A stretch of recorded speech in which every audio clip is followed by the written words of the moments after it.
बिहार सरकार में नगर विकास मंत्री सुरेश शर्मा से हमने खास बातचीत की और विकास को लेकर उनसे कई सवाल पूछे। इस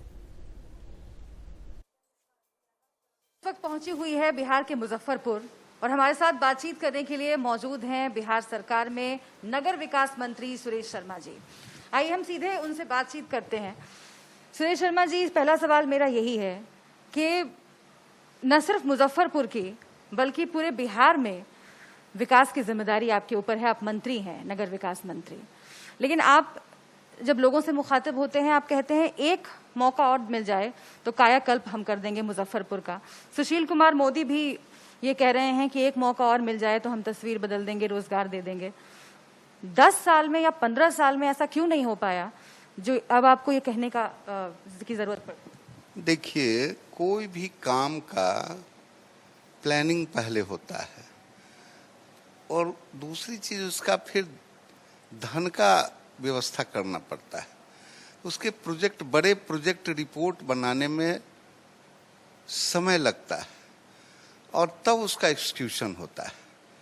तो काम बहुत सारा हुआ है, ऐसा नहीं है कि नहीं हुआ है, लेकिन बहुत बड़ा ऐसा प्रोजेक्ट है जिसकी तैयारी हम लोगों ने कर ली है। मुजफ्फरपुर की बात कीजिए तो मुजफ्फरपुर एक ऐसा शहर था जो अच्छा नहीं था, अच्छा नहीं लोग कहते थे, गंदा भी था, परेशानी भी थी, सड़कें नहीं थी। ये सब हमारे पहले का ये सब। जब मैं विधायक बना पहली बार तो यहाँ सड़कों पर धान रोप करके लोगों ने प्रदर्शन किया और जब हम हुए तो आज वो सड़क लोग कह रहा है कि इतना सुंदर सड़क बना। सड़क की आप बात कर रहे हैं, लेकिन स्मार्ट सिटी के तौर पर विकसित करने का मुजफ्फरपुर को सरकार ने भी सपना देखा, यहाँ के लोगों का भी सपना है। आप धन के इंतजाम की बात कर रहे हैं तो एक आरोप ये भी लगता है स्मार्ट सिटी में करोड़ों रुपए खर्च हुए लेकिन मुजफ्फरपुर की तस्वीर नहीं बदली और इसी मसले पर विपक्ष आपका इस्तीफा भी मांग चुका है, कार्रवाई की मांग कर चुका है। आपको लगता है कि इस चुनाव में उसका असर पड़ेगा?